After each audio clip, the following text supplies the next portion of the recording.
بنائے ماتمی بنائے کہ اے مومنو نماز سے غافل ذرا نہ ہو، اے مومنو نماز سے غافل ذرا نہ ہو، ماتم کرے گا ورنہ شکایت حسین سے، ماتم کرے گا ورنہ شکایت حسین سے، دونوں جہاں کی مانگتا نعمت حسین سے، کم ظرف مانگتا رہا بایت حسین سے۔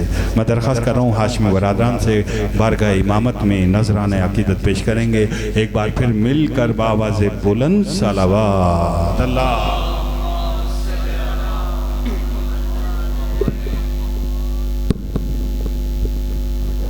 صلوات پڑھتے محمد و آل محمد پر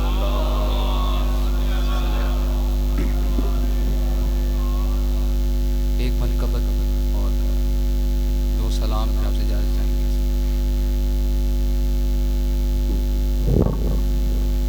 صلوات پڑھتے محمد و آل محمد پر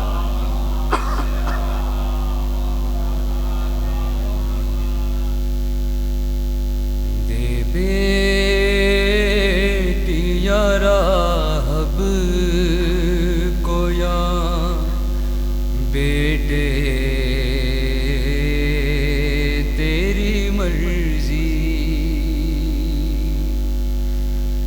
دے بیٹی یا راہب کو یا بیٹے تیری مرضی۔ اسلام لائز فرمائی دے بیٹی یا راہب کو یا بیٹے تیری مرضی، دے بیٹی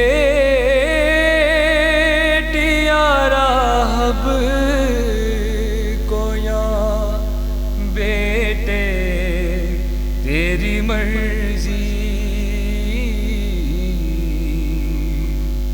سب کچھ ہے تیرا مرضیوں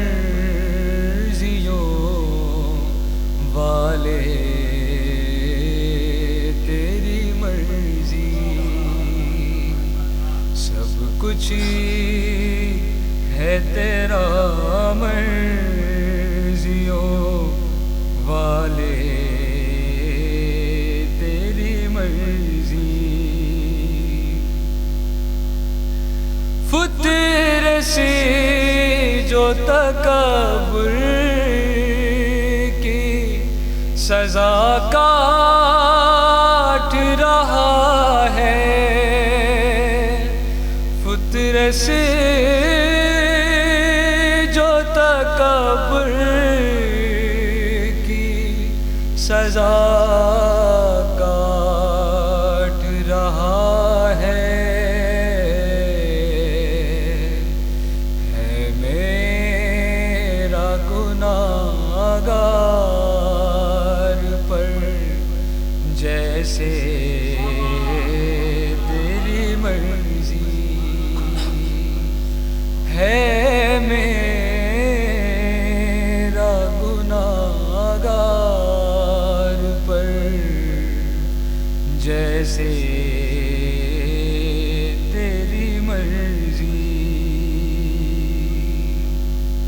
صلوات پڑھیں محمد و آل محمد صلی علی محمد و آل محمد۔ سر سجدے سے ہرگز نہیں نانا کا اٹھے گا، سر سجدے سے ہرگز نہیں نانا کا اٹھے گا، جب تک کہ نہ شامل ہو نواسے تیری مرضی، جب تک کہ نہ شامل ہو نواسے تیری مرضی، اور حقدار ہے شبیر تو زینب سی بہن کا حقدار ہے شبیر تو زینب سی بہن کا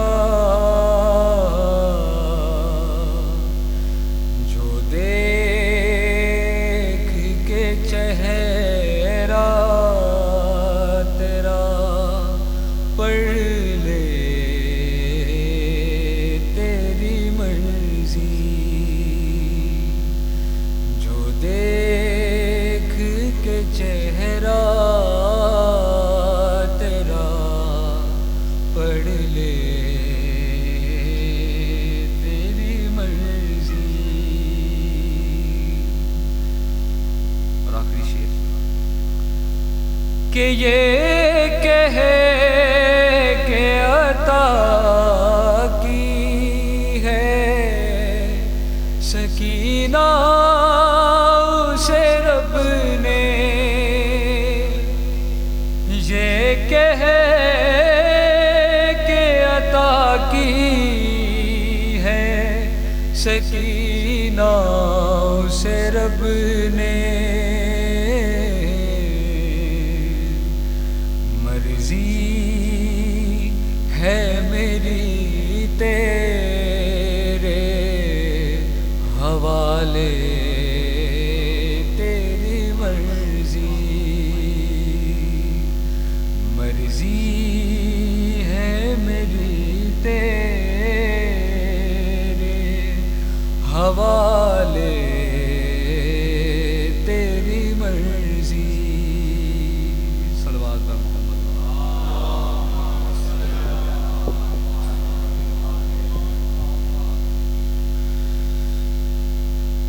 شام غریبہ اندھیرے کا یہ عالم تھا کہ شہزادی بنت الحسین اندھیرے میں بھٹکتی ہوئی مقتل تک جا پہنچی۔ پرخار راستے اور اجنبی راہیں، ایک بے سر لاش سے آواز آئی شہزادی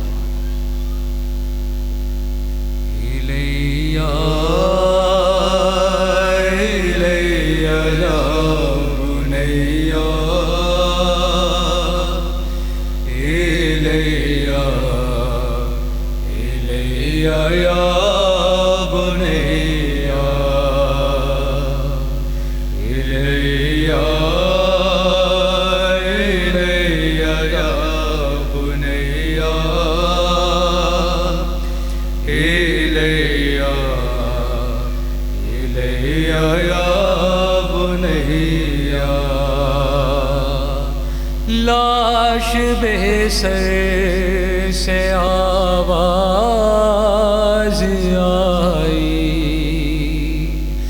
لاش بے سر سے آواز آئی، تجھ کو بیٹی بلاتا ہے بابا، سکینہ میرے پاس آ جا،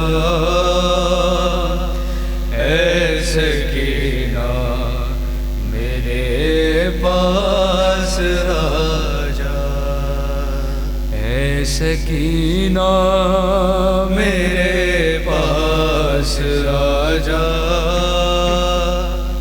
اے سکینہ میرے پاس آ جا۔ اٹھ رہی ہے کبھی گر رہی ہے،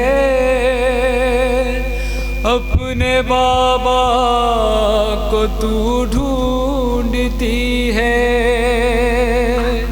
اٹھ رہی ہے کبھی گر رہی ہے، اپنے بابا کو تو ڈھونڈتی کب سے مقتل میں تنہا کھڑی ہے، ہائے کیسی تیری بے کسی ہے، گوشوارے تیرے چھن گئے ہیں، خون بہتا ہے کانوں سے تازہ، اے سکینہ میرے پاس آ جا، اے سکینہ میرے پاس آ جا، تجھ کو مانگا ہے میں نے خدا سے، میری نظروں میں تو فاطمہ ہے، اپنی دادی کی طرح تجھے بھی آج اجر رسالت ملا ہے، شمر تجھ کو لگا کے تماچے دے گیا ہے، یتیمی کا پرسا، اے سکینہ میرے پاس آ جا، اے سکینہ میرے پاس آ جا، غیر پر بھی کرم لازمی ہے، تو کریموں کی گھر کی ہے بیٹی، غیر پر بھی کرم لازمی ہے، تو کریموں کی گھر کی ہے بیٹی، تیر سوئے ہوئے ہیں وہاں پر، کل تلک تو جہاں سو رہی تھی، آج خالی نہیں میرا سینہ، آ کے بابا کے پہلو میں سو جا، اے سکینہ میرے پاس آ جا، اے سکینہ میرے پاس آ جا، لاش قاسم کے ٹکڑے کہیں ہے، تیرے اکبر کا لاشا کہیں ہے کہیں تیرے اصغر کا لاشا، سارے بھائی ہیں مقتل میں تیرے،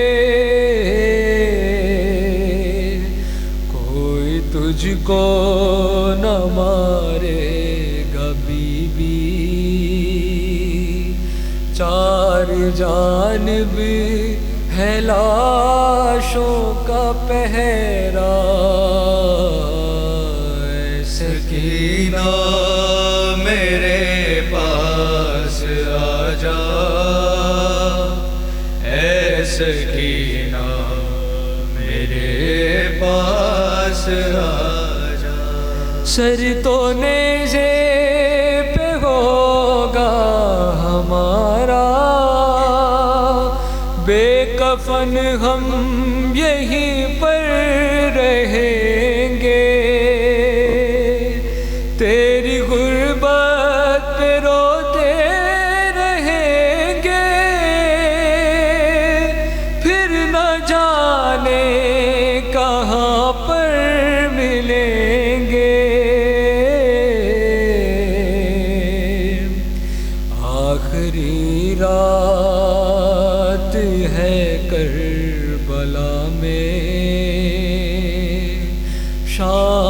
جانا ہے تجھ کو ہے دکھیا، اے سکینہ میرے پاس آ جا، اے سکینہ میرے پاس آ جا، چہرہ ہاتھوں سے اپنا چھپایا، جب ستمگار نزدیک آیا، وہ تماچے تجھے مارتا تھا، کوئی تیری مدد کو نہ آیا،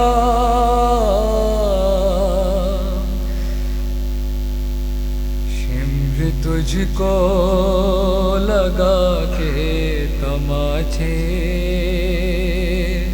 دے گیا ہے یتیمی کا پرسا، اے سکینہ میرے پاس آ جا،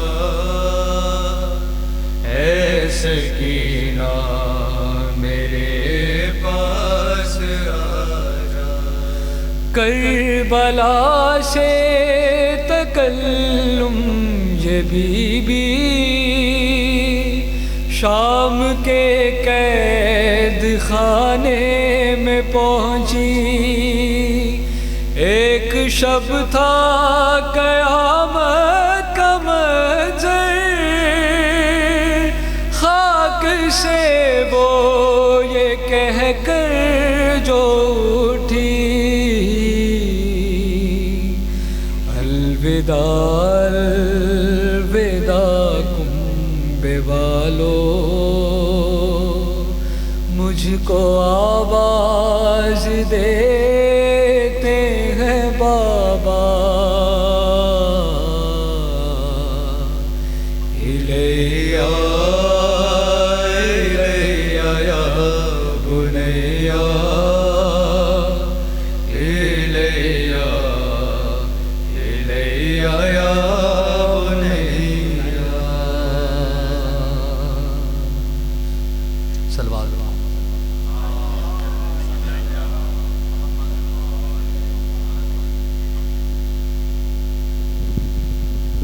جزاک اللہ۔ اے سکینہ میرے پاس آ جا، یہ تو حسین کا سکون ہے، حسین کا چین ہے، حسین کے سینے پہ سونے کی عادی ہے۔ چند اعلانات اسی امام بارگاہ کے میں آپ کے سامنے پیش کر دیتا ہوں کہ 22 صفر کو سالانہ مجلس عزا سلسلہ چیلم اسی عزا خانہ میں منعقد ہوگی، جس سے حماد اہل بیت جناب عقیل محسن صاحب خطاب فرمائیں گے۔ آپ سے ملتمس ہیں جناب قاسم شاہ صاحب، یہ مجلس عزا 22 صفر کو 8 بجے شب مجلس عزا کا آغاز ہو جائے گا انشاءاللہ، 9:45 بجے ٹائم لکھا ہوا عقیل محسن صاحب کا مجلس عزا سے خطاب فرمائیں گے، اور 23 صفر کو مجلس عزا اسی عزا خانے میں منعقد ہوگی، جس سے علامہ امجد علی آبدی صاحب خطاب فرمائیں گے، اور آپ سے ملتمس ہیں انجم شاہ صاحب، اور 24 صفر کو بھی مجلس عزا اسی عزا خانے میں منعقد ہوگی، جس سے شاعر اہل بیت شاعر آل عمران جناب شوکت رضا شوکت صاحب ٹھیک 8:30 بجے، 8:30 کا مطلب 8:30 بجے وہ رونق افروز ممبر ہو جائیں گے، اور آپ سے ملتمس ہیں سید علی زیدی صاحب، اور 29 صفر کو سالانہ مجلس عزا بسلسلہ شہادت امام حسن مجتبی سبز کبا، مل کر بابا سے بلند صلوات اللہ، جس سے خطاب فرمائیں گے ذاکر اہل بیت جناب سردار وسیم عباس بلوچ صاحب، اور اس مجلس میں عقیق بھی آپ کو بطور تبرک تقسیم کیے جائیں گے۔ آپ سے ملتمس ہیں جناب آفاق زیدی اور فائق زیدی، یہ مجلس عزا انشاءاللہ 29 صفر اسی عزا خانہ میں بعد از مغربین منعقد ہوگی۔ اے سکینہ میرے پاس آ جا، سکینہ فجر امامت کا وہ ستارہ ہے، کیونکہ آج خواتین میں تابوت برآمد ہوگا اس شہزادی کا جو سکینہ بنت الحسین ہے۔ سکینہ فجر امامت کا وہ ستارہ ہے، حسین آپ کی خاطر جسے اتارا ہے۔ حسین آپ کی خاطر جسے اتارا ہے، نماز شب میں سکینہ کو مانگتے ہیں حسین، نماز شب میں سکینہ کو مانگتے ہیں حسین، انہی کے نور سے روشن جہان سارا ہے، دیا جو واسطہ ان کا۔ جب آپ بی بی کا واسطہ دیتے ہیں، شہزادی کا واسطہ دیتے ہیں، کون مدد کرتا ہے؟ ابو الفضل العباس سکائے سکینہ، دیا جو واسطہ ان کا تو آ گئے عباس۔ چچا بھتیجی کا رشتہ بھی کتنا پیارا ہے، چچا بھتیجی کا رشتہ بھی کتنا پیارا ہے، سکینہ فجر امامت کا وہ ستارہ ہے۔ میں درخواست کر رہا ہوں جناب سید قاسم علی شاہ صاحب سے کہ وہ بارگاہ امامت میں نذرانِ عقیدت پیش کریں، مل کر بآواز بلند صلوات۔ اللہ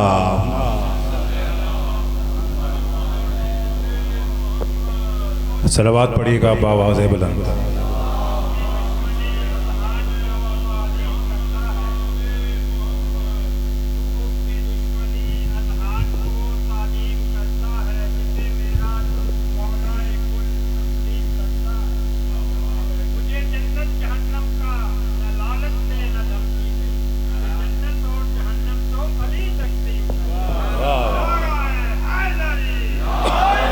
صلوات پڑھیے گا محمد والے محمد۔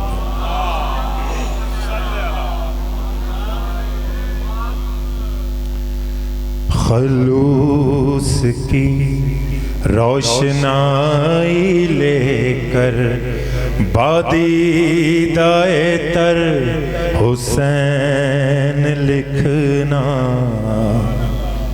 خلوص کی روشنائی لے کر بادیدائے تر حسین لکھنا، تم ایسا کرنا کتاب دل کے ورق ورق پر حسین لکھنا، خلوص کی روشنائی لے کر بادیدائے تر حسین لکھنا،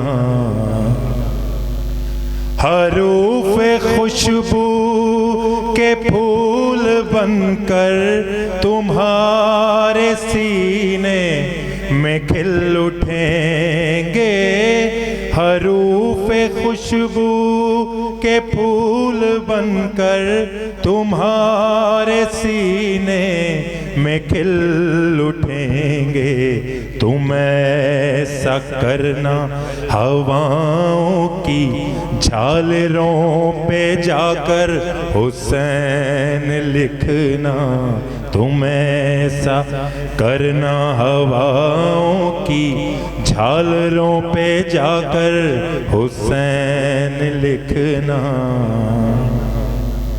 یہ پیڑ سارے یہ سب پرندے ادب سے سجدہ کریں گے تم کو، یہ پیڑ سارے یہ سب پرندے ادب سے سجدہ کریں گے تم کو، تم ایسا کرنا کہ اپنی آنکھوں اور اپنے لب پر حسین لکھنا، تم ایسا کرنا کہ اپنی آنکھوں اور اپنے لب پر حسین لکھنا، تمہارے تاریک منظروں میں اجالا پھوٹیں گے نور بن کر، تمہارے تاریک منظروں میں اجالا پھوٹیں گے نور بن کر، تم ایسا کرنا کہ اپنے گھر میں درود پڑھ کر حسین لکھنا، تم ایسا کرنا کہ اپنے گھر میں درود پڑھ کر حسین لکھنا، خلوص کی روشنائی لے کر بادیدہ تر حسین لکھنا، حسین لکھنا، حسین پڑھنا، تم اس کو لکھ کر پھر ایسا کرنا، حسین لکھنا، حسین پڑھنا، تم اس کو لکھ کر کچھ ایسا کرنا کہ آج تک تم نے جو بھی لکھا اب اس کا محور حسین لکھنا، کہ آج تک تم نے جو بھی لکھا اب اس کا محور حسین لکھنا۔ اگر کتابت کا شوق ہے تو کتاب صبر و رضا میں راحت، اگر کتابت کا شوق ہے تو کتاب صبر و رضا میں راحت، جہاں شہیدوں کے نام لکھنا تو سب سے اوپر حسین لکھنا، جہاں شہیدوں کے نام لکھنا تو سب سے اوپر حسین لکھنا۔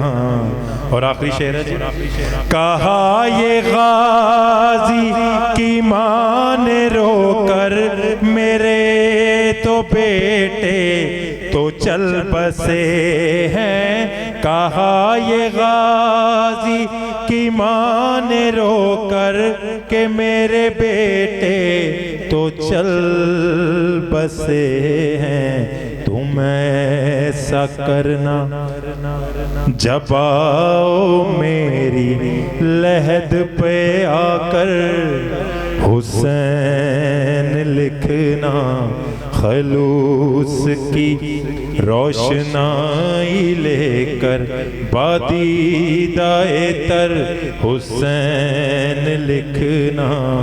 صلوات پڑھیے گا اور دو شعر میں مصائب کے سناؤں۔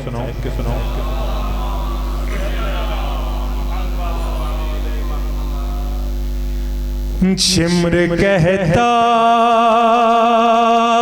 تھا یہی ماں ہے، علی اکبر کی شمر کہتا تھا یہی ماں ہے، علی اکبر کی، جس کا ایک ہاتھ کلیجے پہ پڑا رہے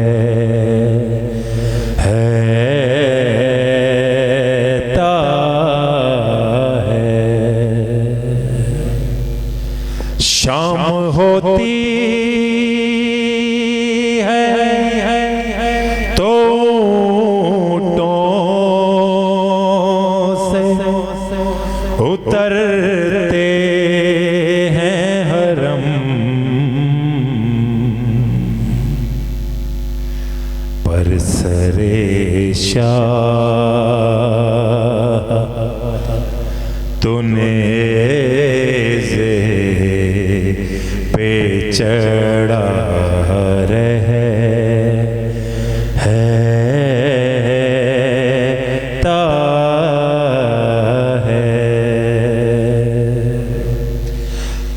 ہے یہ شرمندگی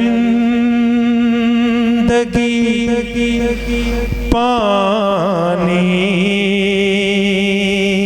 کے نہ پہنچانے کی سر عباس تو نیزے پہ چڑھا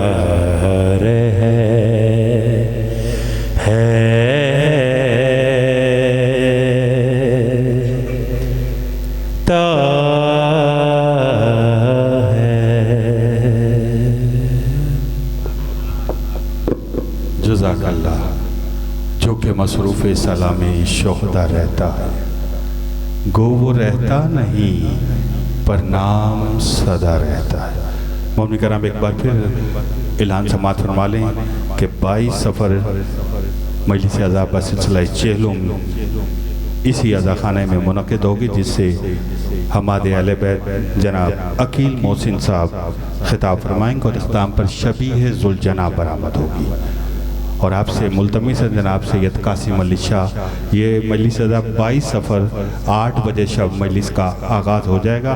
پھر اس کے بعد 23 سفر کو بھی اسی عزا خانے میں مجلس عزا منعقد ہوگی بسلسلہ چہلم، جس سے قبلہ علامہ امجد علی عابدی صاحب خطاب فرمائیں گے. آپ سے ملتمس ہیں جناب انجم شاہ صاحب، یہ 23 کو ہوگی، 22 23 اور پھر 24 کو مجلس عزا ہے بسلسلہ چہلم، جس سے شاعر آل عمران جناب شوکت رضا شوکت صاحب خطاب فرمائیں گے ٹھیک 8:30 بجے. بڑی تاکید سے کہا گیا کہ 8 بجے یا 7:30 بجے مجلس شروع ہوگی، ٹھیک 8:30 بجے شاعر آل عمران شوکت رضا شوکت صاحب خطاب فرمائیں گے. آپ سے ملتمس ہیں سید علی زیدی صاحب. اور 29 سفر کو سالانہ مجلس عزا بسلسلہ شہادت امام حسن مجتبی سبز قبا مجلس عزا جو ہر سال منعقد ہوتی ہے آفاق زیدی صاحب اور فائق زیدی صاحب کی طرف سے، جس میں عقیق بھی تقسیم کیے جاتے ہیں. اور یہ مجلس انشاءاللہ 29 سفر کو اسی عزا خانے میں منعقد ہوگی اور اختتام پر شبیہ تابوت امام حسن مجتبی سبز قبا منعقد ہوگا. اور ایک مجلس کنال گارڈن میں جو 21 سفر کو انشاءاللہ منعقد ہوگی بمقام 80 ٹپ سیکٹر میں کنال گارڈن میں یہ مجلس عزا منعقد ہوگی رات 8 بجے، جس سے قبلہ مولانا حسن ظفر نقوی صاحب خطاب فرمائیں گے. آپ سے اس میں بھی شرکت کی استدعا ہے. مل کر بآواز بلند صلوات اللہم صلی علی محمد وآلہ. میں خوش نصیب ہوں مجھ پہ کرم حسین کا ہے، میں خوش نصیب ہوں مجھ پہ کرم حسین کا ہے، عطا کیا ہوا سارا بھرم حسین کا ہے. میں معتبر ہوں جہاں میں حسین کے صدقے، قسم علی کی میرے دم میں دم حسین کا ہے، قسم علی کی میرے دم میں دم حسین کا. علی بھائی سنیے گا، یزیدیت کو ہوئے سر نگو زمانہ ہوا، یزیدیت کو ہوئے سر نگو زمانہ ہوا، بلند آج بھی لیکن علم حسین کا، بلند آج بھی لیکن علم حسین کا ہے. کیونکہ آج علم کی زیارت ہے اور یہ وہ خاص علم ہے جو مولا غازی ابو الفضل عباس کے روزے سے آیا ہوا ہے. جو وہاں پر پرچم آویزاں ہوتا ہے وہی پرچم آج برآمد کیا جائے گا. مردوں میں علم مولا عباس کا اور خواتین میں شبیہ تابوت شہزادی سکینہ سلام اللہ علیہا. افاق بھائی یہ علم جانتا ہے کتنے علمدار ہوئے. کبھی یہ علم حمزہ کے ہاتھ میں ہے، کبھی جعفر طیار کے ہاتھ میں ہے، کبھی علی کے ہاتھ میں ہے. آتے آتے جب یہ عباس کے ہاتھوں میں آیا، اب قیامت تک یہ پرچم عباس کہلائے گا. اور عباس نے پرچم اٹھانے کا حق ادا کر دیا.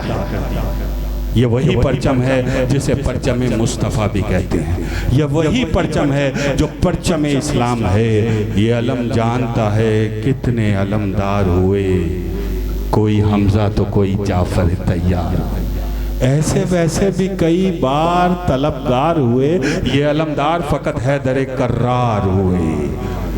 جب چھڑا ساز وفا نیند سے جاگا ہے علم، دست عباس میں سونے پہ سہاگا ہے علم.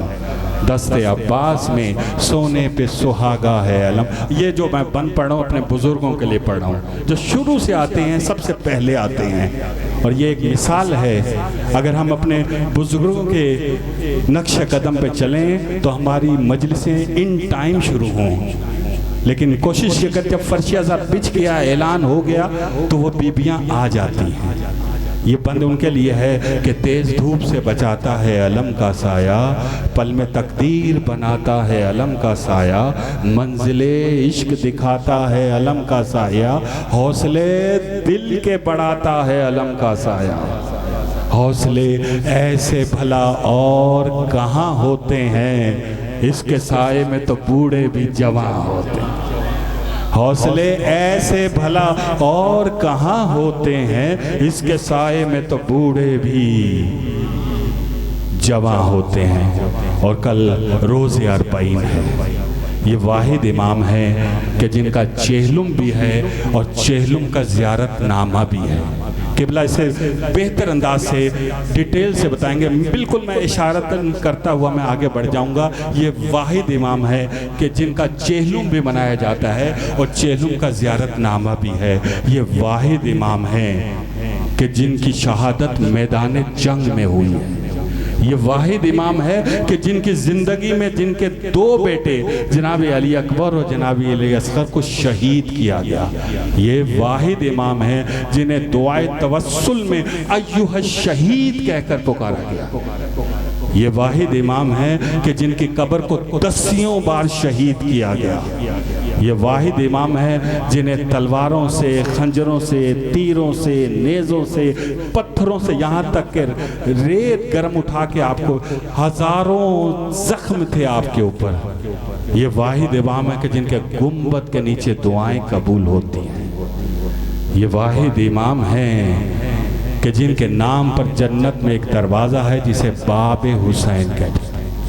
بالکل آخری شعر میرا دل چاہ رہا ہے کہ کھڑے ہو کر احمد بھائی کے استقبال کے لیے کہ جب رن میں قتل ہو گیا لشکر حسین کا, جب رن میں قتل ہو گیا لشکر حسین کا, باقی نہ رہا باقی کوئی بھی لشکر حسین کا.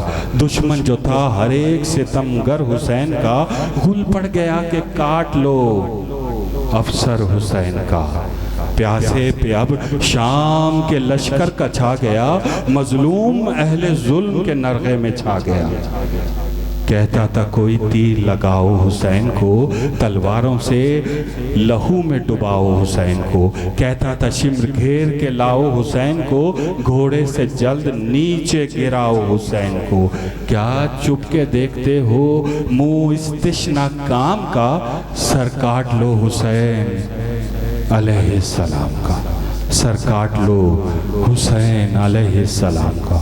آج کی مجلس مبشر جادی کی طرف سے مولا اس کے توفیقات میں اضافہ فرمائے, مولا مبشر بھائی کے رزق میں اور کاروبار میں اضافہ فرمائے. تو میں انتہائی ادب سے ملتمس ہوں قبلہ علامہ احمد حسن زیدی صاحب سے کہ وہ تشریف لائیں اور آج کی مجلس بسلسلہ چہلم مولا حسین علیہ السلام آج کی مجلس سے آپ خطاب فرمائیں گے. استقبال کے لیے میرے ساتھ نعروں کا جواب دیجئے. نعرہ تکبیر. خالق کا نام بلند ہے, آپ کی آواز کم ہے. نعرہ تکبیر. سبحان اللہ. نعرہ تکبیر. اللہ. نعرہ رسالت. نعرہ رسالت. نعرہ حیدری. حیدری. بآواز بلند صلوات. اللہ.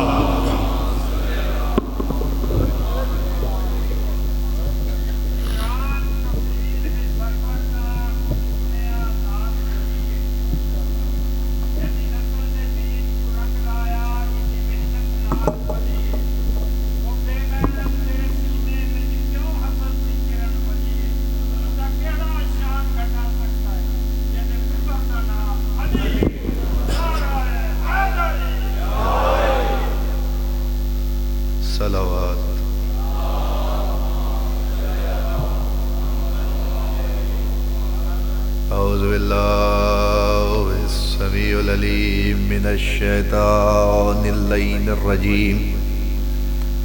بسم الله الرحمن الرحيم. الحمد لله الأول بالأول کانا قبلہ والآخر بالآخر یکود بعد والذی کثرت رؤیتہ ابصار الناظرین واجزت ناته اوهام الواصفین الذی ابتدا بقدرتہ خلق ابتدان وقترہم علی مشیت اقترام ثم سلک بہم طریق ارادت وبعثہم علی سبیل محبت والصلاة والسلام علی الاول العدد والصاحب الابد اسرتہ خیر الاسر وعطرتہ خیر العطر وشجرتہ خیر الشجر نبتت فی حرم بسقت فی کرم سیدنا و مولانا بالقاسم المحمد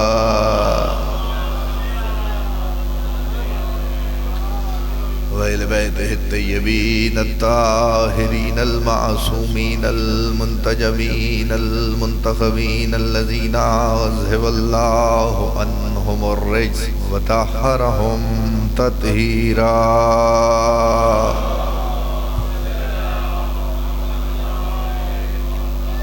ولعنة الباقية على أعدائهم ومنكر فضائلهم وغاصب حقوقهم أجمعين من يوم ظلمهم إلى يوم الدين أما بعده فقد قال الله سبحانه وتعالى في محكم كتابه الحكيم وفرقانه الحميد وقوله الحق وأصدق الصادقين بسم اللہ الرحمن الرحیم ما علمنہ الشعر وما ينبغي له ان هو الا ذکر وقرآن مبین صلوات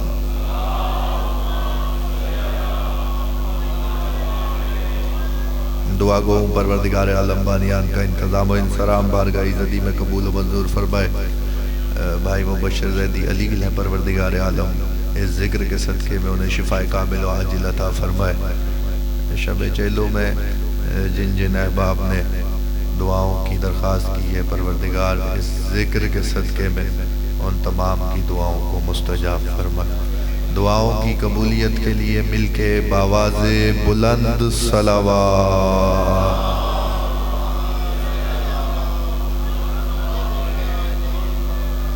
اگر بار نہ گزرے تو ایک دفعہ اور مل کے باواز بلند صلوات تلاوت کریں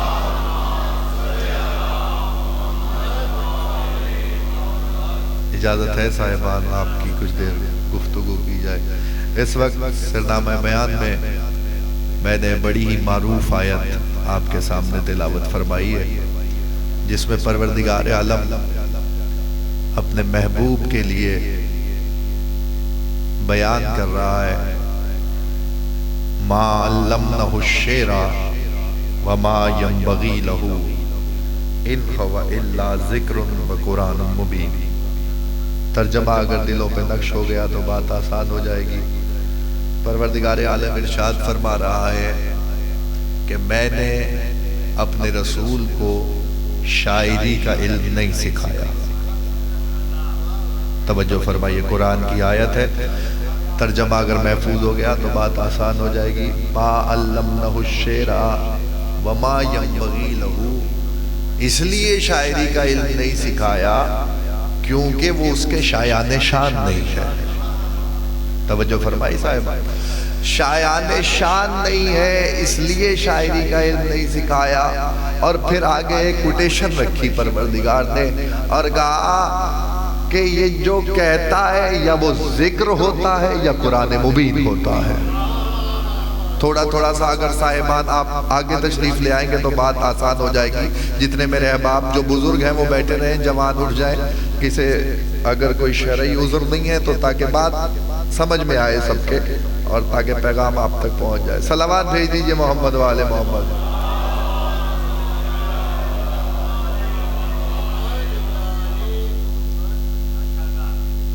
شاعری کا علم نہیں سکھایا یہ جو کہتا ہے یا ذکر ہے یا قرآن مبین ہے اب یہاں سوچنے والی بات یہ ہے کہ اللہ نے جب سارے علم مصطفیٰ کو سکھائے ہیں تو شاعری کا علم کیوں نہیں سکھایا؟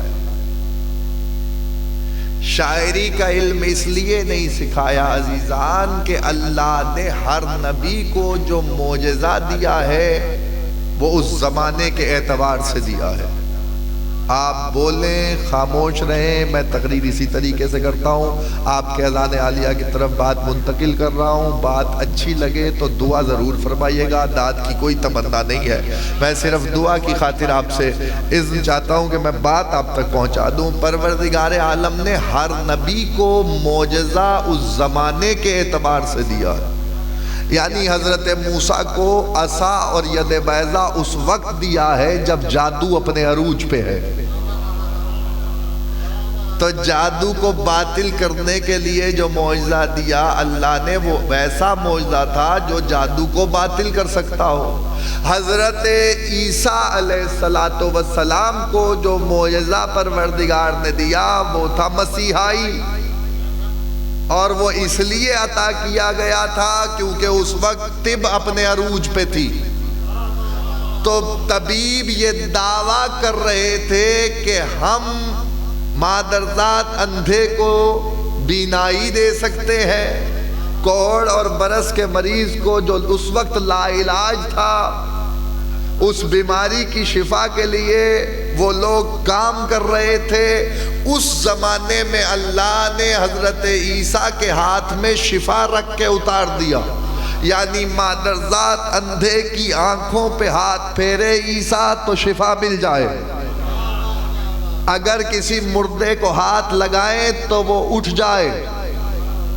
تھوڑی سی اگر توجہ ہو گئی نا تو پہلا فقرہ آپ کے سامنے بیان کر رہا ہوں، یہ تمہید تھی جو میں نے اس وقت بیان کر دی ہے بصدقہ محمد و اہل بیت محمد۔ لیکن عزیزان گرامی قدر، حضرت عیسیٰ کو مسیح اسی لیے کہا جاتا ہے کہ وہ مس کرتے تھے تو شفا ملتی تھی، مسیح مسا سے ہے، نمازی میرے سامنے بیٹھے ہوئے ہیں، مسا سے ہے، مسا وضو میں کیا جاتا ہے، یعنی ہاتھ کا پھیرنا، اسی سے ہے مسیحائی، یعنی اس کا مطلب یہ ہے کہ عیسیٰ کا موجود ہونا ضروری ہے کہ جب تک عیسیٰ رہیں گے تب تک مسیحائی کام کرے گی، جب عیسیٰ چوتھے آسمان پہ چلے گئے تو مسیحائی ساتھ چلی گئی۔ میں کیا کروں؟ عیسیٰ اور حسین میں یہی فرق ہے، عیسیٰ چلا جائے تو مسیحائی چلی جاتی ہے، حسین جس خاک پہ قدم رکھ دے وہ خاک شفا ہو جاتی ہے۔ جس خاک پہ قدم رکھ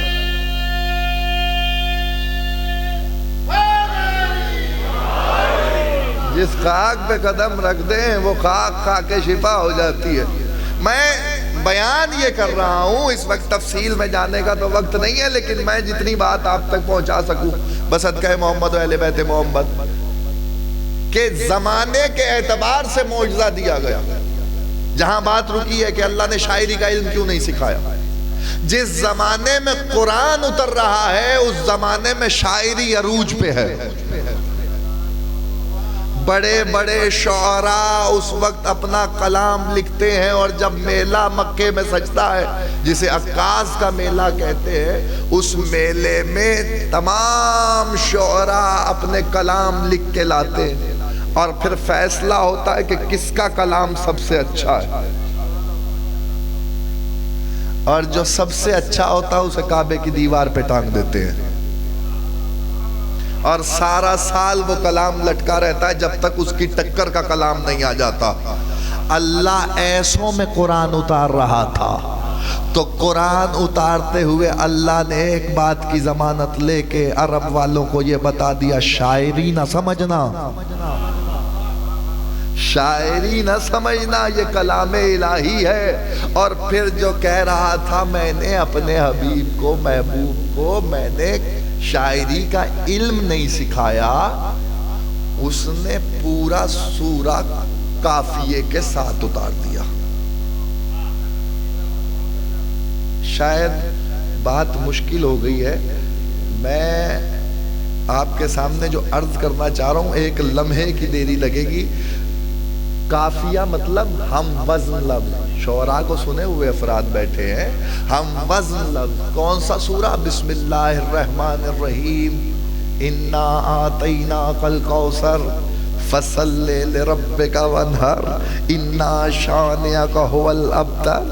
آپ نے دیکھا جو کہہ رہا میں نے شاعری کا علم مصطفیٰ کو نہیں سکھایا، وہ قافیے کے ساتھ آیتیں اتار کے اس نے کہا حبیب ان کو چیلنج کر دے، اگر ان میں کوئی بڑا مارکت الآرا شاعر ہے تو اس سورے پہ ایک آیت لگا کے دکھائے. توجہ فرمائیے صاحبان، اس سورے پہ ایک آیت لگا کے دکھائے. مصطفیٰ نے جا کے کعبے کی دیوار پہ سورہ کوثر لٹکا دیا. جب سورہ کوثر کعبے کی دیوار پہ لٹک گیا تو کل عرب کے شاعروں نے کوشش کی کہ کسی طریقے سے کلام الہی پہ اپنی شاعری لگائیں، لیکن پورا عرب مل کے زور لگاتا رہا، کسی سے ایک مصرع بھی اس بحر پہ نہیں کہا گیا. تو سارے عرب کے کافروں نے مل کے فیصلہ کیا کہ سال کی مہلت دی جائے تو سال کے بعد ہم کچھ لکھ کے لائیں. سال گزر گیا، کچھ نہیں لکھا گیا. اور انہوں نے کہا اگر کچھ لکھ نہیں سکتے ہو تو کم از کم اس میں سے معاذ اللہ کوئی غلطی تلاش کرو، کوئی غلطی تلاش کرو. انہوں نے کہا سال کی مہلت دو. سال کی مہلت لے کے پھر واپس آئے. انہوں نے کہا کوئی غلطی کرنے لگے، غلطی بھی کوئی نہیں ہے. سب دنگ ہو گئے، غلطی بھی کوئی نہیں ہے، اب کیا کیا جائے؟ انہوں نے کہا اب ایسا کرو، چلو غلطی نہیں تلاش کر سکتے، انہوں نے کہا کچھ تو کرو کہ جس کی وجہ سے مصطفیٰ کو خاموش کیا جائے. روز ہمیں آ کے چیلنج دیتا ہے کہ آیت ہی لے آؤ، ایسی آیت ہی لے آؤ. تو تاریخ کہتی ہے عرب کے شعراء اکٹھے ہو کے کافروں کے پاس آئے اور سب نے مل کے کہا کہ اچھا اس سال آئیں گے تو کچھ لے کے آئیں گے. سال گزرنے کے بعد جب آئے تو 4 لفظ لے کے آئے، قرآن میں سے 4 لفظ لے کے آئے. انہوں نے کہا یہ 4 لفظ کیا ہے بھائی؟ انہوں نے کہا یہ 4 لفظ کیا غلط ہے قرآن میں؟ معاذ اللہ. انہوں نے کہا غلط تو نہیں ہے، غلط تو نہیں ہے، غلط تو نہیں ہے. انہوں نے کہا پھر؟ انہوں نے کہا غلط نہیں ہے تو کیا ہے؟ کہنے لگے ہم عرب استعمال نہیں کرتے، اور قرآن کہہ رہا ہم نے قرآن کو عربی میں نازل کیا. اللہ کہہ رہا ہے قرآن مجید میں کہ ہم نے قرآن عربی میں نازل کیا. یہ 4 لفظ ایسے ہیں جو ہم عرب استعمال نہیں کرتے. انہوں نے کہا کون کون سے 4 لفظ ہیں؟ انہوں نے کہا پہلا حزوہ. حزوہ کے معنی ہوتے ہیں مذاق کے. جو قرآن میں آیا ہے عرب استہزاء لفظ استعمال کرتے ہیں، حزوہ نہیں. انہوں نے کہا دوسرا؟ انہوں نے کہا دوسرا لفظ ہے کبار.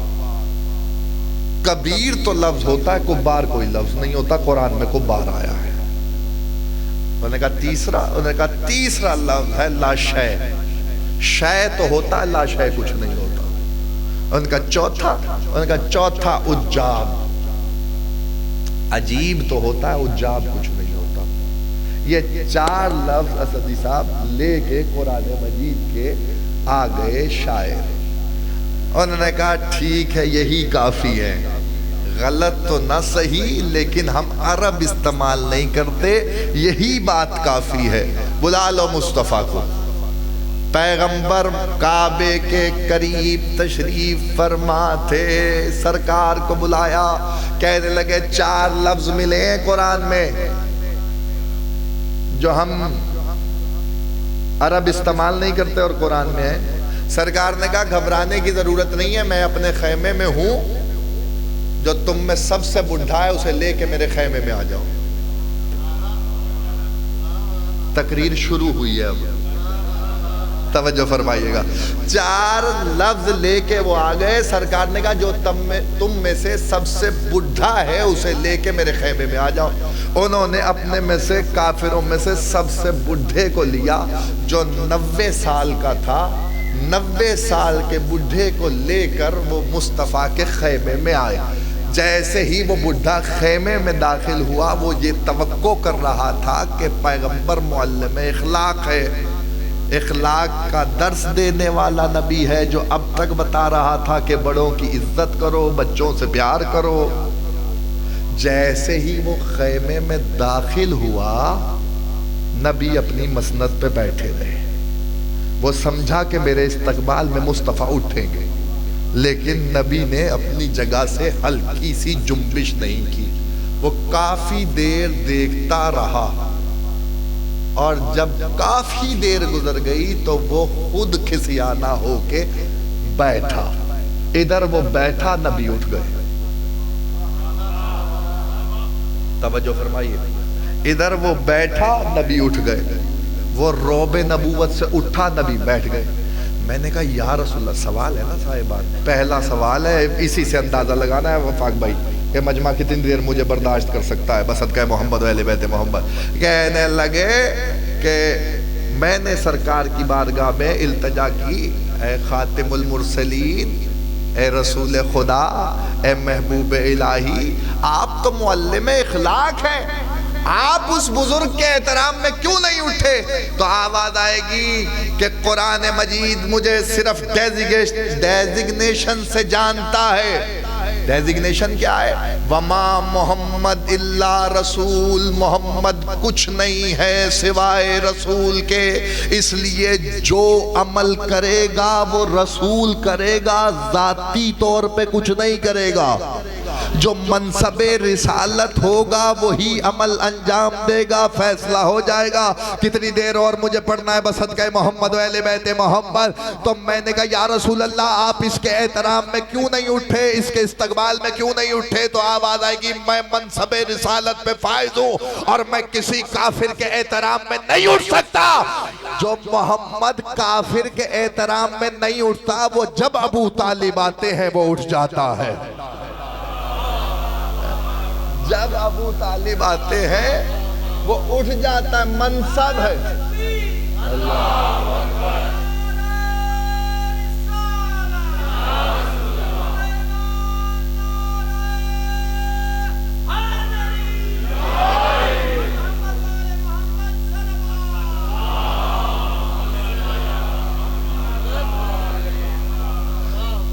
وہ آیا، نبی بیٹھے رہے، وہ بیٹھا، نبی اٹھ گئے، وہ اٹھا، نبی بیٹھ گئے، وہ بیٹھا، پھر نبی اٹھ گئے، وہ پھر اٹھا، نبی پھر بیٹھ گئے۔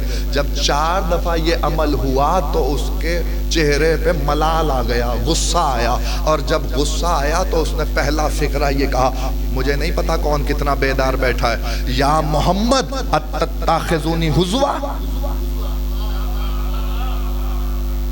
یا محمد اتتخذونی ہزوا، انی شیخ کبار۔ یہ وہ بول رہا، انی شیخ کبار۔ محمد توجہ فرما، تم میرا مذاق اڑا رہے ہو، حالانکہ میں بڑا شیخ ہوں۔ انا ھذا منکم لشیء عجاب، مجھے یہ تم سے عجیب ہے کہ تم یہ کام کرو۔ جب 4 لفظ اس بڈھے نے بولے تو نبی نے مسکرا کے کہا، جو 4 لفظ تم لائے تھے وہ تمہارا بڈھا بول رہا ہے۔ جو 4 لفظ تم لائے تھے وہ تمہارا بڈھا بول رہا ہے۔ ایسے معاشرے میں اللہ قرآن اتار رہا تھا تو اس نے اپنے نبی کی ضمانت لی کہ شاعری نہ سمجھ لینا، شاعری نہ سمجھنا، یہ کلام الہی ہے۔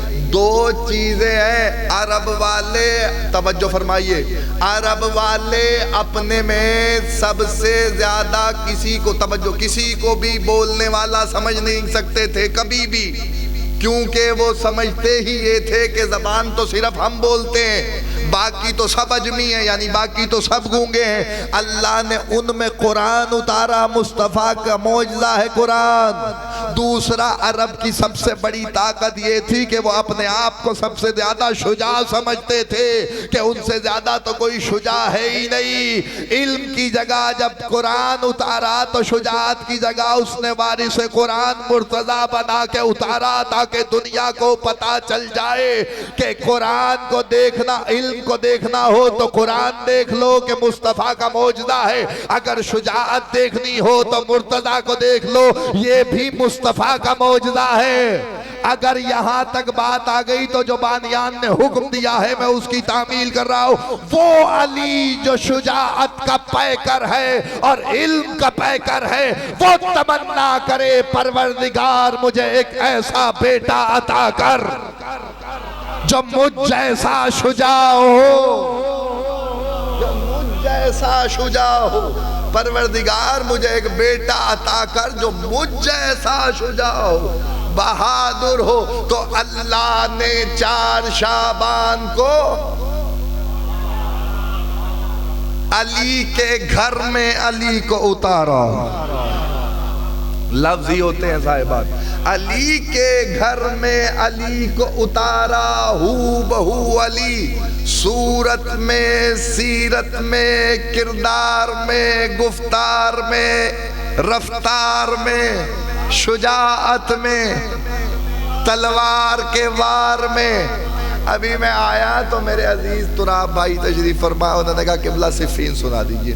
میں پہنچا تو بانیان کی طرف سے بھی حکم تھا صفین کا اور مولا عباس کی فضیلت سنانے کا۔ آپ اجازت دیتے ہیں میں پڑھوں؟ اگر آپ کی اتنی توجہ ہو گئی ہے تو میں آپ کو اس منزل تک لے آیا ہوں کہ وہاں اللہ قرآن اتار کے بتا رہا ہے کہ اس کی مثل نہیں لا سکتے۔ دوسرا شجاعت میں علی کو اتار کے بتایا اس کی مثل بھی کوئی نہیں آ سکتا۔ وہ علی تمنا کر رہا ہے پروردگار مجھے ایک بیٹا عطا کر، تو اللہ نے 4 شعبان کو علی کے گھر میں بیٹا اتارا جس کا نام علی نے قرآن سے رکھا۔ عباس سورہ دہر کی تلاوت کر رہے تھے جب کنیز نے آ کے اطلاع دی کہ آپ کے گھر فرزند آیا ہے، علی کے چہرے پہ مسکراہٹ آئی، ان لفظوں پہ آیت کی پہنچے تھے، ابو سنکم تریرا، یہیں سے لفظ اخذ کیا کہ میرے بیٹے کا نام عباس ہے۔ لے پہنچے، جب پہنچے تو دیکھا جناب زینب بھائی کو لے کے آئی ہیں، باپ کے ہاتھوں پہ دیا تو کہنے لگے بابا آپ نے میرے بھائی کا نام تجویز کیا؟ تو کہا زینب ہم نے تمہارے بھائی کا نام عباس رکھا ہے۔ کہا بابا کیا کوئی کنیت بھی رکھی ہے؟ بیٹے بعد میں ہوں گے، ابھی دنیا میں تشریف لائے ہیں۔ کہا ہاں۔ جناب زینب کا فقرہ سنیے جو انہوں نے بھائی کی شان میں کہا ہے۔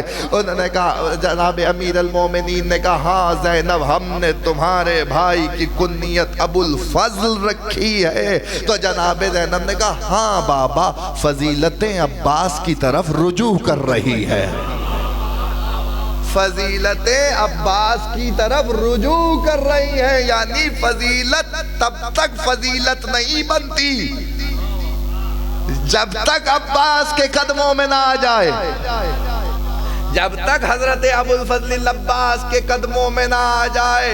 تاریخ کی ذمہ داری سے بات کر رہا ہوں، جائیے کتابیں پڑھ کے دیکھیے جناب زینب کا یہ کہنا کہ فضیلتیں عباس کی طرف رجوع کر رہی ہیں، اس بات کی دلیل ہے کہ کائنات کی ہر فضیلت عباس کے قدموں میں ہے۔ تو مجھے یہ کہنے کی اجازت دو کہ یہی عباس جب صفین کے میدان میں 11 برس کے ہوئے، 11 برس کے صفین کے میدان میں ہوئے، 6 مہینے کی لڑائی ہے صفین، اسی صفین میں لیلۃ الحریر ہوئی ہے۔ لیلۃ الحریر وہ رات ہے جس میں امیر المومنین اور مالک اشتر ساتھ لڑے ہیں، اور مالک اشتر کہتا ہے کہ میں نے دل میں خیال کیا کہ آج میں اتنے قتل کروں گا جتنے علی قتل کرے گے، اتنے قتل کروں گا جتنے علی قتل کریں گے. کہتا میں نے علی کے ساتھ ساتھ شمشیر چلائی. کون ہے مالک اشتر؟ مالک اشتر علی کے لیے ویسے ہے، علی کہہ رہے ہیں میرے لیے مالک ویسے جیسے میں مصطفیٰ کے لیے تھا. اتنا شجاع ہے مالک اشتر کہ علی کی فوج کا کمانڈر ہے. اگر میرے پاس وقت ہوتا تو میں آپ کو خط سناتا جو ترما بن عدی لے کے گئے تھے شام کی طرف، اور جب چیلنج کیا گیا کہ میرے پاس ستاروں کی مانند ایک فوج ہے، تو اس وقت ترما بن عدی نے اسی وقت اس نے کہا پلٹ کے کہ میں تیرا ملازم نہیں ہوں کہ یہاں سے خط لے کے میں کوفے جاؤں، پھر کوفے سے جواب آئے، پھر تو خط کا جواب دے. یہی تو جو خط لکھ رہا ہے یہی جواب لکھ، کیونکہ میں علی کی طرف سے آیا ہوں. اسے بھیجا ہے نا علی نے جو جواب دینے کی صلاحیت رکھتا. اس نے کہا کیا جواب دے گا اس خط کا کہ میں علی کو کہہ رہا ہوں کہ میرے پاس ایسی فوج ہے کہ جو ستاروں کی مانند ہے. اس نے کہا نہ گھبرا، علی کے پاس بھی ایک ایسا مرغ ہے جو تیری فوج کو دانے کی طرح چگ لے گا.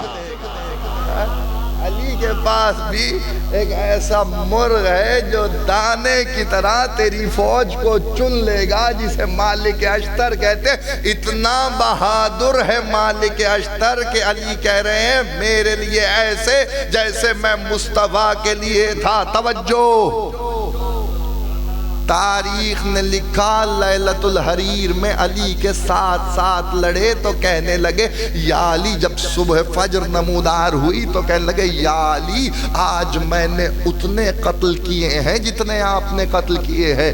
علی مسکرائے اور مسکرا کے کہنے لگے مالک تو نے گاجر مولی کی طرح کاٹے ہیں. علی کی تلوار نسلیں دیکھ کے چلتی ہے. اگر 70 پشتوں میں بھی کوئی مومن آنے والا ہو تو تلوار رک جاتی ہے.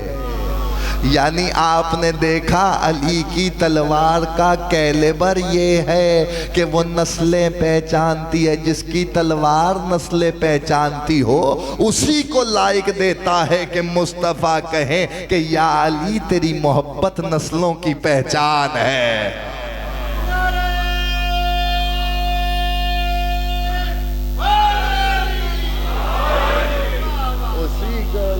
ہے کہ کہیں یا علی تیری محبت نسلوں کی پہچان ہے.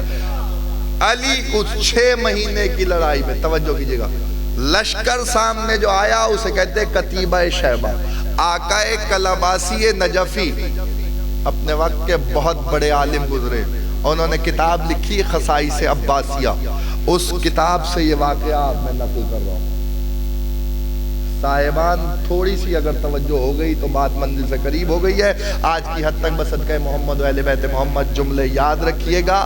لکھا یہ ہے انہوں نے کہ 70,000 کا لشکر سر سے لے کے پیر تک لوہے میں ڈوبا ہوا تھا. صرف آنکھیں دکھائی دے رہی تھی. اس لشکر کو شام کی طرف سے لایا گیا تھا.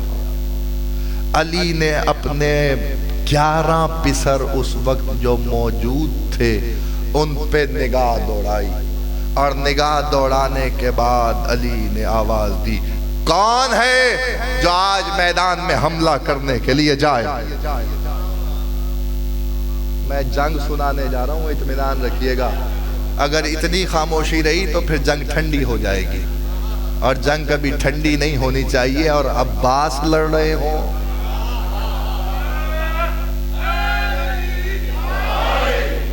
عباس جنگ کے میدان میں، اور میں مولا کے کرم سے یہ خیرات ہے جو آل محمد کے دروازے سے ملی ہوئی ہے، آپ کو صفین تک لے کے چلوں گا. ایسا لگے گا کہ آپ صفین میں ہیں. یہ ممبر شبیہ پیغمبر ہے، یہاں سے جھوٹ بولنا عبث ہے. بول ہی نہیں سکتا، بلکہ لفظ ہی ادا نہیں ہوتے جب تک کہ اذن نہ لے آئیں. تو میں نے کچھ کہا ہے تو کچھ سوچ کے ہی کہا ہے نا. آپ سب میرے ساتھ آمادہ ہیں صفین کے میدان میں جانے کے لیے. میں جملہ آپ کے حوالے کر رہا ہوں تو رہا بھائی آپ کی فرمائی بھی پوری ہو گئی. بس صدقہ محمد و اہل بیت محمد یاد رکھیے گا علی نے اپنے بیٹوں پہ نگاہ ڈالی اور نگاہ ڈال کے کہا کون ہے جو آج میدان میں لڑنے کے لیے جائے؟ حسن و حسین آگے بڑھے. بابا ہم جائیں؟ علی نے کہا مباہلے سے تم مصطفیٰ کے بیٹے ہو. تھوڑا تھوڑا سا بولتے آنا ہے. مباہلے سے تم مصطفیٰ کے بیٹے ہو. حسن و حسین ہٹ گئے. عون ابن جعفر بڑھے. بابا میں جاؤں؟ علی نے کہا رک جاؤ. محمد حنفیہ بڑھے. بابا میں جاؤں؟ کہا تم اپنے شجاعت کے تیور جمل میں دکھا چکے.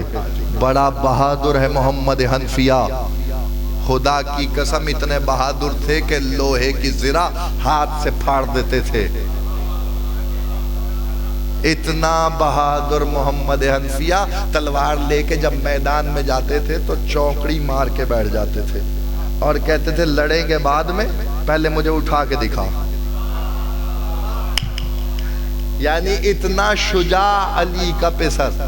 علی نے کہا نہیں محمد. عمران ابن علی آگے بڑھے. بابا میں جاؤں؟ کہا نہیں. جملہ ایک ہی ہے بڑا باریک ہے. مجھے ایسا لگا کہ شاید علی کسی کی تلاش میں ہے اور علی کی نگاہیں چلتے فیصلہ ہو جائے خدا کی قسم اسی جملے پہ. علی کی نگاہیں چلتے چلتے اپنے آپ پہ آ کے ٹھہر گئی.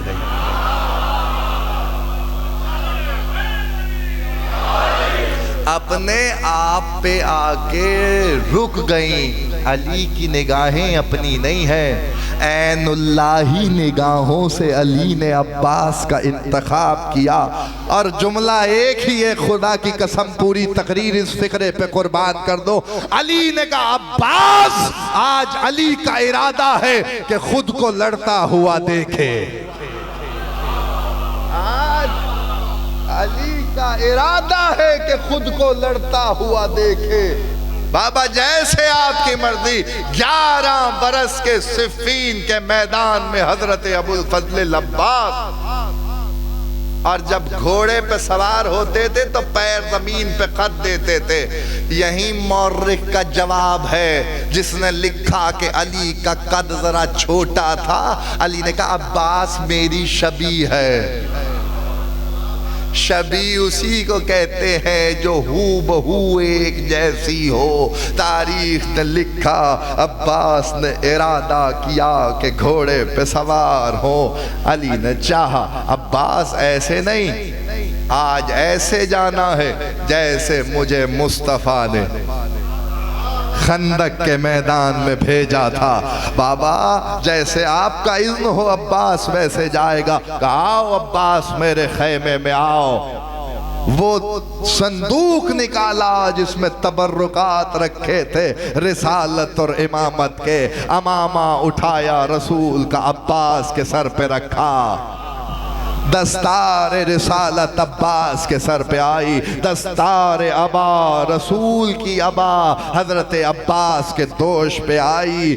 رسول کا پٹکا کمر میں پہنایا. ہاتھ میں رسول کی تلوار اور تلوار دے کے کہنے لگے جاؤ میرے لال اللہ کے حوالے. تاریخ کی ضمانت سے بات کر رہا ہوں. علی نے اپنے جس پسر کو بھیجا ہے، جس پسر کو بھیجا میدان جنگ میں، امیر المومنین نے اسے جاتے ہوئے درس دیا اور بتایا. محمد حنفیہ جیسے کو بھیجتے ہوئے علی نہج البلاغہ میں پورا خطبہ علی کا ریکارڈ موجود ہے کہ علی نے بتایا کہ کیسے جنگ لڑنا ہے. محمد دانتوں کو دانتوں میں دبا لو، پیر گڑا لو، ایسے پیر زمین میں جمانا کہ تمہارے پیروں میں جنبش نہ ہو کہ تو علی کا بیٹا ہے. علی کے قدم کدی میدان میں ڈگمگائے نہیں. کائنات آدم و عالم میں خدائے واحد کی قسم کھا کے کہتا ہو ہر بیٹے کو علی نے جنگ لڑنے کا سلیقہ سکھایا اور بتایا کہ کیسے جنگ لڑنی ہے. لیکن حضرت عباس کو بتایا نہیں بلکہ پوچھا عباس کیسے جنگ لڑو گے؟ آواز دے کے کہا بابا تلوار پہلے پہ ہوگی بھاگتا آخری نظر آئے گا.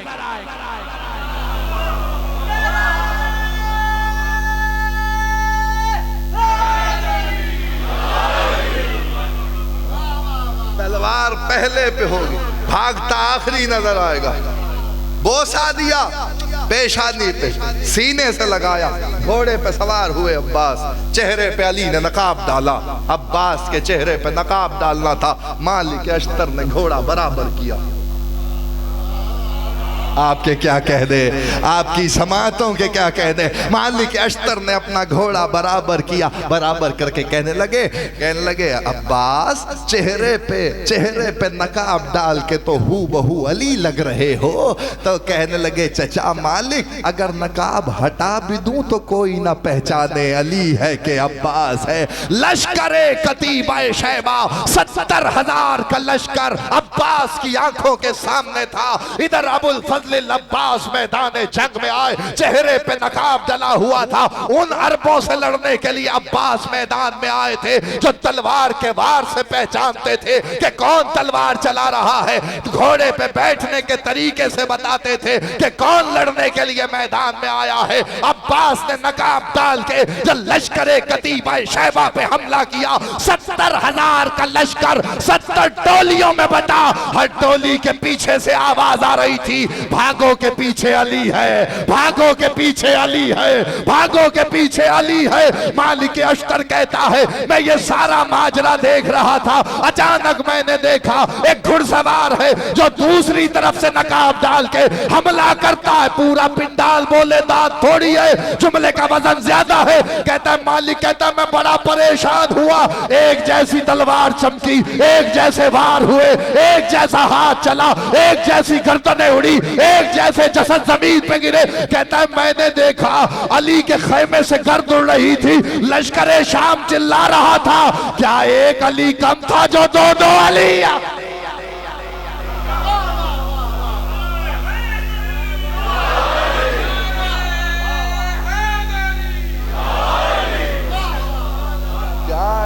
علی کم تھا جو دو علی آ گئے. اور اس کے بعد امیر المومنین کے خیمے میں جنبش ہوئی. مالک اشتر کی پریشانی اور بڑھی اور کہتا ہے مالک کہتا ہے میں دیکھ رہا تھا کہ چاروں سمت لڑائی ہے اور گھمسان کی لڑائی ہو رہی صفین کے میدان میں. بھاگو بھاگو کا شور تھا. کہتا ہے ہر جگہ مجھے علی دکھائی دے رہے تھے, ہر جگہ مجھے علی دکھائی دے رہے تھے. جو میرا امتحان لینے کے لیے آئے ہو میں تمہارا امتحان لے رہا ہوں. ہر جگہ علی دکھائی دے رہے تھے. کہتا ہے اچانک علی کے خیمے میں ہل جل ہوئی. کہتا ہے میں نے جو خیمے کا پردہ الٹا تو علی مصلی پہ بیٹھے ہوئے عبادت کر رہے تھے. میں نے دیکھا میدان میں بھی علی ہے, خیمے میں بھی علی ہے, میدان میں بھی علی ہے, خیمے میں بھی علی ہے. مالک کہتا ہے میں